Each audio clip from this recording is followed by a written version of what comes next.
Elon Musk and your big, beautiful bill. What's your reaction to that? Do you think it in any way hurts passage in the Senate, which, of course, what is you're seeking? Well, look, you know, I've always liked Elon, and it's always very surprised. You saw the words he had for me, the words of, and he hasn't said anything about me that's bad. I'd rather have him criticize me than the bill, because the bill is incredible.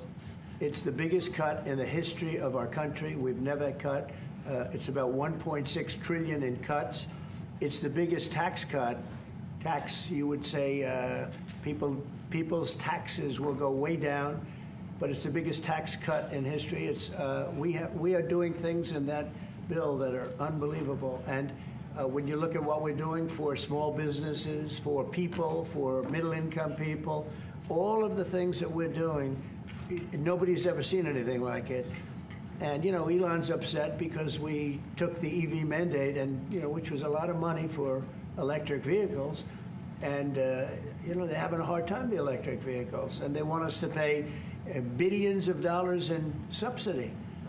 And, you know, Elon knew this from the beginning. He knew it for a long time ago. That's been in there. That's been, I would say, JD, that hasn't changed. That's been right from the beginning, Mr. Secretary. That hasn't changed at all, right from the beginning. But I know that it disturbed him. He wanted, and rightfully, you know, he recommended somebody from that he, I guess, knew very well. I'm sure he respected him, but to run NASA. And I didn't think it was appropriate. And he happened to be a Democrat, like totally Democrat. And I say, you know, look, we won. We get certain privileges, and one of the privileges, we don't have to appoint a Democrat. NASA is very important. We have great people. General Kane is going to be picking somebody with our, we'll be checking him out and seeing, but he wanted that person, a certain person, and we said no. And, you know, I can understand why he's upset. Remember, he was here for a long time.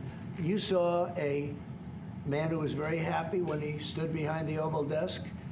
And even with the black eye, I said, do you want a little makeup? We'll get you a little makeup. But he said, no, I don't think so, which is interesting and very nice. He wants to be who he is, so you could make that statement too, I guess. Look, Elon and I had a great relationship. I don't know if we're well anymore. I was surprised because you were here. Everybody in this room practically was here as we had a wonderful send-off. He said wonderful things about me. You couldn't have nicer. Said the best things. He's worn the hat. Trump was right about everything. And I am right about the great, big, beautiful bill. We call it a great, big, beautiful bill because that's what it is.